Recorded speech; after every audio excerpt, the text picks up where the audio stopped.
Oiga, en otro tema, Frida Kahlo se ha convertido en la artista mujer más cotizada en una subasta con la venta de uno de sus cuadros, un cuadro que se vendió en 54.7 millones de dólares, poco más de 1,000 millones de pesos. ¿Por qué? Vamos a platicar el tema.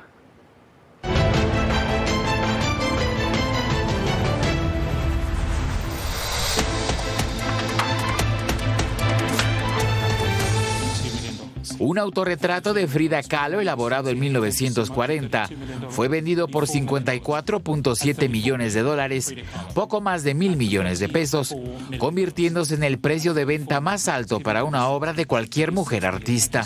Antes de este hito, el mayor precio en una subasta para una obra de Kahlo había sido de 34.9 millones de dólares pagados en 2021 por Diego y yo, un cuadro que representa al artista y a su esposo, el muralista Diego Rivera.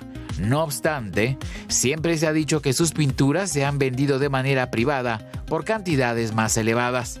Hasta el momento, no se ha revelado el nombre del comprador del cuadro de Kahlo durmiendo en una cama, titulado El Sueño. La casa de subasta Sotheby's solo ha confirmado que el cuadro fue adquirido por un postor telefónico y que pese a la venta, la obra se exhibirá en varias retrospectivas dedicadas a la artista mexicana durante 2026, 2027 y 2028 en Nueva York, Londres y Basilea. Tras la venta de ayer, el top 6 de las obras de artistas mujeres mejor vendidas en subasta queda así. En la sexta posición, Leonora Carrington, con Las distracciones de Dagoberto, vendido por 28.5 millones de dólares. El quinto lugar lo ocupa Joan Michel con Untitled, subastado por 29.1 millones de dólares. El cuarto puesto es para Louise Bourgeois con Spider, vendido por 32.8 millones de dólares. En tercera posición, Frida Kahlo con Diego y yo, cedido por 34.9 millones de dólares. En segundo lugar está Georgia O'Coffey con Jameson Witt, White Flower No. 1, subastado por 44.4 millones de dólares. Y en primera posición, desde ayer, Frida Kahlo con El Sueño, vendido por 54.7 millones de dólares. El Sueño fue concebido por la artista mexicana después de un viaje a París, donde estuvo en contacto con los surrealistas. En su nota de catálogo, la casa de subastas dijo que la pintura ofrece una meditación espectral sobre la porosa frontera entre el sueño y la muerte. Pero Frida dijo una vez: "Nunca he pintado sueños o pesadillas, siempre he pintado mi propia realidad". Para ADN Noticias, Víctor Núñez, Fuerza Informativa Azteca. De ese tamaño, más de 54 millones de dólares de Frida Kahlo, que es un ícono, que es un símbolo, que es la artista mexicana, ya no solamente, digamos, que ha vendido un cuadro o que uno de sus cuadros ha sido comprado mayor valor, sino que ha trascendido más allá de nuestras fronteras. La relevancia que tiene, bueno, ya es a estas alturas del partido indudable. Pablo Bollosa, querido Pablo, ¿cómo estás? Muy buenas noches. Muy buenas noches. Gabriel Díaz. Manuel, ¿cómo te va? Muy buenas noches. Sergio Vela, querido Sergio, Sergio, Manuel, ¿cómo estás? Pablo, Sergio, buenas Gabriel. noches, gracias. A ver, Gabriel, 54 millones. Sí, una cifra que parece y es fabulosa, ¿no? 1,000 millones de pesos. Para un cuadro. Además, lo notable en esta oportunidad es que el cuadro de Frida es el vendido al más alto precio para una pintora, ¿no? Para una mujer. Eso ya establece un récord, ¿no? Como tú señalabas hace rato, el de Diego y yo ya había establecido también un récord. Y se ha discutido mucho a propósito de, bueno, la relevancia de la calidad como pintora, ¿no? Hay mucha discusión en eso, dado su, pues, convivencia prácticamente toda su vida con Diego Rivera, otro monstruo de la pintura mexicana, ¿no? Algunos desde una perspectiva un poco dolida dicen, no, pues ¿cómo es posible que se vendan más caros los cuadros de Frida que los de Diego? Sí. Lo que pasa es que, bueno, Frida ha cobrado una relevancia, pero infinita en este momento. Ya es un token de México, ya es una identificación de México. Si tú le dices a un extranjero Frida Kahlo, inmediatamente la asocia con México. Ahora pasaba por casualidad a media tarde por el Museo Casa Frida y Diego, allí en Altavista, y la cantidad de gente que había, no sé si porque estaban, también ya habían recibido la noticia de la subasta de Sotheby's, Pero no, la cantidad de gente que visita, y es por Frida. Sí. No, la parte de Frida yo creo que es mucho más visitada que la parte de Diego en ese museo. Y gente tú lo ves, de muy distintas nacionalidades, ¿no? Un domingo de cada mes yo me acerco por Coyoacán y la fila para entrar a la Casa Azul es impresionante. No, bueno, tienes que reservar con días, Sí, semanas de anticipación. meses de anticipación. O sea que ya es una forma de expresión de lo mexicano reconocida internacionalmente. Ahora, en cuanto a eso, a mí, yo te lo puedo afirmar aquí, yo soy un gran admirador de la obra de Frida, yo creo que sí es una gran pintora. Ahora, ¿cómo se acercó al maestro Rivera? Hay dos versiones, ¿no? Unas dicen que de una manera muy audaz, siendo alumna de la preparatoria número 1 en San Ildefonso, Diego pintaba los murales en ese momento y se le acercó y le dijo, maestro, quisiera que viera mis dibujos, ¿no? Eso es lo que dice Hagenbeck, ¿no? Y que Diego le dijo, mira, tiene mucho valor, ¿por qué no me muestras más de tu obra, no?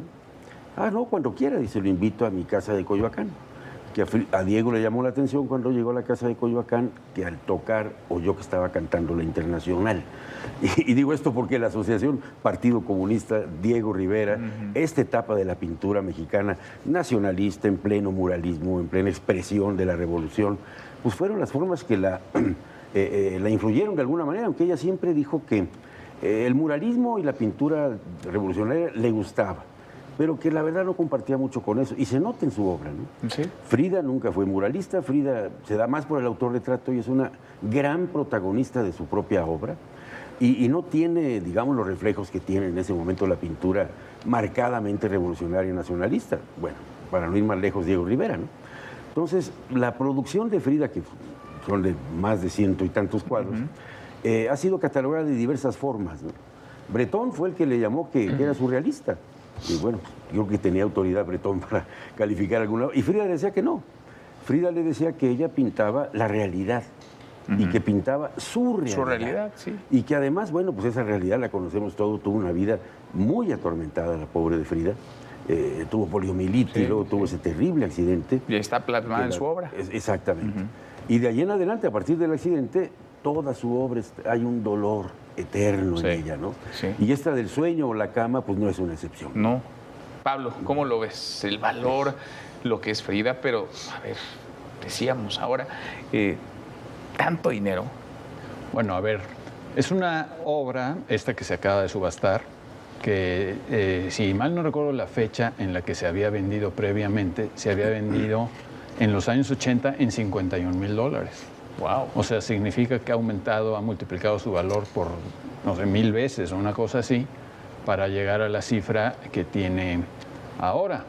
El arte es una inversión muy redituable para los que saben o pueden comprar arte. Realmente el mejor negocio de arte se hace comprando, como todo, cuando está más barato, cuando están vivos los pintores más jóvenes, y los que saben coleccionar arte, pues hacen fortunas ya no solo para ellos, sino para sus descendientes y para varias generaciones. Parte del precio también se explica por la escasez de la obra de Frida, de esa circunstancia tan peculiar, que pues es una ley económica del mundo, que cuando las cosas son escasas, pues cuestan mucho dinero.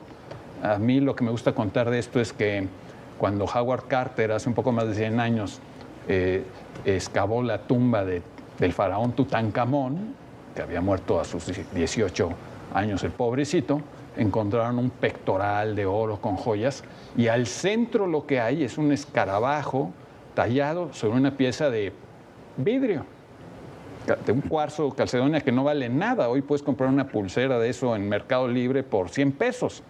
Bueno, pues ese escarabajo, como no había vidrio 3.200 años antes de Cristo, pues ese escarabajo valía tantísimo que merecía estar en el pectoral mortuorio de un faraón egipcio que era pues quizá el hombre más poderoso de la tierra en ese momento.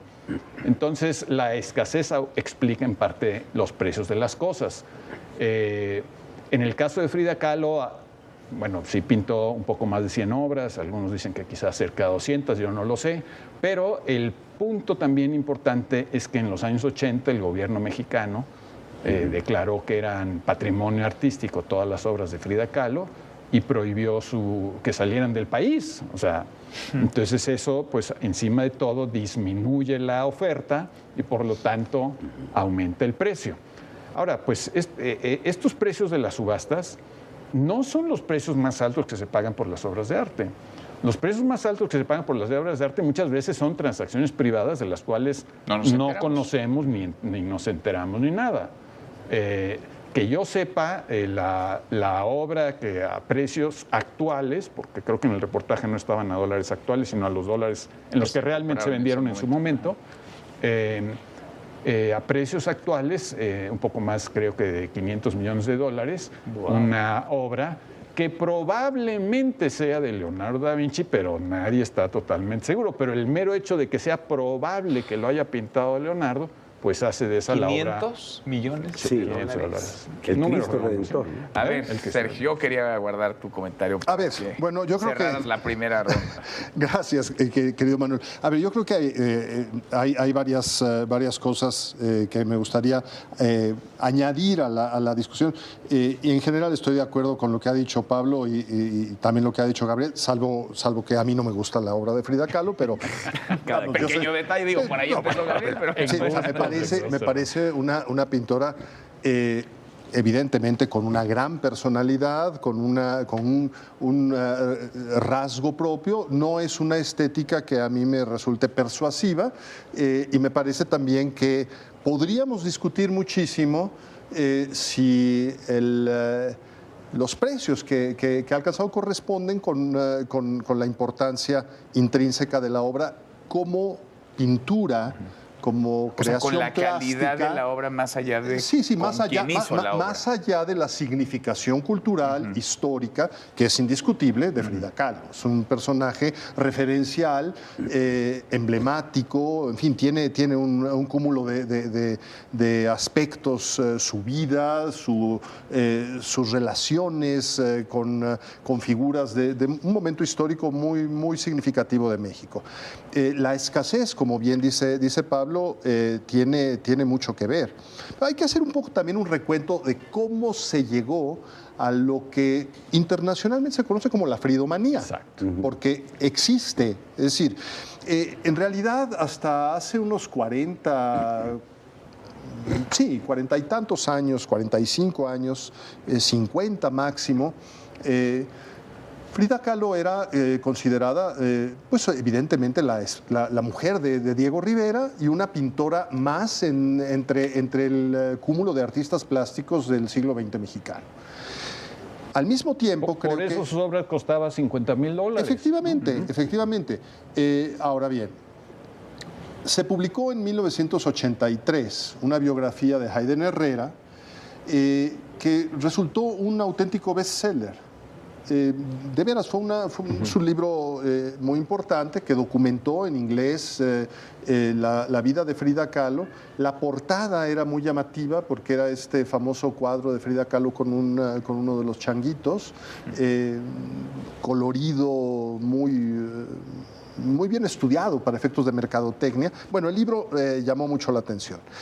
Y empezó este fenómeno al cual luego se añadió un dato muy, muy curioso, porque a la artista popular Madonna se le ocurrió comprar un Frida Kahlo y después otro, no sé cuántos tenga, no hay tantos en el mercado, evidentemente, pero entonces empezó a llamar la atención que había una suerte de coleccionismo incipiente de una figura del pop y empezó a asociarse Frida Kahlo con cualquier causa minoritaria o cualquier causa que hubiera que defender de la opresión o que hubiera que reivindicar por su valentía y su autenticidad en sus ideales políticos, que efectivamente no era una revolucionaria, pero bueno, estaba siempre cerca de la ideología comunista. Yo quisiera subrayar lo que acaba de decir Pablo, porque esta cifra que nos resulta pasmosa, de $54.7 millones, hay que relativizarla, porque estamos hablando de la pintura de una mujer. Y en ese sentido creo que es también significativo hacer ver que la mayoría del mercado artístico ha estado dominado por figuras masculinas, porque ha habido más varones que mujeres en la historia del arte, o al menos han sido reconocidos más históricamente, más allá del valor intrínseco que tengan las obras. Entonces, si vemos que desplazó a Georgia O'Keeffe con 54.7 millones de dólares el precio del cuadro de Frida Kahlo ahora, pero si vemos, es una cifra ya muy llamativa, pero si advertimos los 577 millones de dólares del Salvator Mundi, que posiblemente sea de Leonardo Solo da Vinci. A ver, esta es toda una discusión. El Louvre no ha querido avalarlo. Tampoco es decir, no lo incorporó a una retrospectiva de Leonardo. Leonardo tampoco hizo tantas pinturas, no quedan tantas. Este fue comprado en los países árabes, ¿no? Y luego Willem de Kooning, 398 millones de dólares, Cézanne, 349. Es decir, hay una enorme disparidad. Los que más aparecen en esta lista de los más vendidos son Picasso, Van Gogh y Andy Warhol. Pero que no, para mí no vale ni lo de Frida Kahlo, pero podemos también discutirlo, sin duda. Ahora, después de todo esto, bueno, también hubo una famosa exposición en que se asoció la fotografía de Tina Modotti en Londres y empezó a llamar mucho la atención Frida Kahlo como una figura que había que reivindicar. Y luego, en el año 2002, la famosa película que protagonizó Salma Hayek, dirigida por Julie Taymor, a partir justamente de la biografía de Hayden Herrera. Y entonces así han escalado los precios de Frida Kahlo, pero no hay correspondencia, es decir, está todavía muy por debajo. Esto, aunque nos llame muchísimo la atención, de estas cifras gigantescas. ¿En manos de quién termina esto? ¿De coleccionistas, de museos? Básicamente de coleccionistas, a veces privados, caprichosos. Sí. Pero a veces los museos pujan, ¿eh? Los museos pujan por área de estas obras así. También depende si tienen o no los fondos para adquirir obra, que los museos públicos en general están escasos de fondos. A veces hay algunos coleccionistas que luego la prestan a museos o incluso la llegan a donar al cabo de sus vidas. Y muchos quedan en resguardo o quedan ya en su casa. Y como bien se ha dicho, hay mucho de lo cual no nos enteramos, porque no figura en la subasta. Esto ha sido público y notorio, pero hay muchas otras que no. Sin duda. Sí, ese árabe que compró el Salvator Mundi, ¿para qué lo querrá? Digo, para tenerlo él en su casa o donde lo vaya a ver. Un príncipe saudita. Un príncipe saudita, sí, ¿no? Es decir, sabemos ese porque además los musulmanes no aceptan las representaciones de su Dios, nosotros sí, y tiene una de nuestro Dios. Sí. Y no del suyo, que no se puede pintar. Perdón, es que sí es interesante que lo tenga un árabe, perdón que lo diga. Por supuesto. Ahora, yo sí quisiera, a ver, nada más para dejar una nota un poquito discordante, como aceite de ricino, ¿no? Hay una máxima de Antonio Machado en Proverbios y Cantares, el número 68, que dice: todo necio confunde valor y precio. Mira. Bordemos alrededor de ellos si quieren. No es lo mismo. No es lo mismo el valor y el precio. Yo creo que objetivamente ni siquiera los que defienden a la obra de Frida Kahlo te van a decir que técnicamente destaca por su valor, digamos, como realización técnica. La obra de Frida Kahlo, en todo caso, destaca como una expresión personalísima, de una gran frescura, o de una autenticidad, de una sinceridad, un dolor, lo que tú quieras, pero no por su destreza. O sea, técnica. tú no te gastarías 54 millones de... No, yo no me gastaría... Bueno, hay otro que dice por ahí, ¿cuál es la mejor obra de arte? Aquella que te gusta a ti. Efectivamente. Ahora, pero el mercado del arte está cargado no es un gasto, es una inversión. Bueno, sí, claro. Porque si el renombre del artista... Puede ser un gusto. Si el renombre del artista sube y se crea una leyenda en torno al renombre del artista, el precio sube. Y que no lo disfrutan. Por una parte. Y hay otros que solamente que compran algo valioso, pero no lo hacen por una inversión, sino por el placer de tener la obra, preservarla, conservarla y dejarla para la posteridad. ¿Tú sí te gastabas los 54? Si los tuviera, yo creo que sí, porque lo único que no estoy de acuerdo con lo que dijo Sergio es que a mí sí me gusta la pintura de Kahlo. Ahora, ella en su tiempo se expuso en Londres, expuso en París. Sí. Pero y solo una vez expuso individualmente en México. Solo una vez. En Estados Unidos varias veces, pero, en fin, el reconocimiento no era a la altura del valor que ha tenido ese cuadro, mucho menos, ¿no? Ahora, la fridomanía, yo quería referirme también a eso, desde que empezó en México en los 80s, a raíz de esta novela, de este libro. Biografía. Que la primera película, que eso por ahí dice una película de muy poco presupuesto, pero de gran calidad, la de Leduc. Sí, claro. Esa a mí sí me gustó. Con Ofelia Medina. Con Ofelia Medina. Juan Soriano decía, el arte no es caro. Lo que es caro es tenerlo en tu sala, ¿eh? Pero puedes ir al museo y es gratis o prácticamente accesible gratis. para todos. Nada más quería añadir pequeño eso. detalle. Sí. Gracias, Pablo. Manuel. Gabriel, muchas gracias. Manuel, querido Pablo. Muchas gracias. Buen viernes, buen fin de semana. Acá nos vemos el lunes.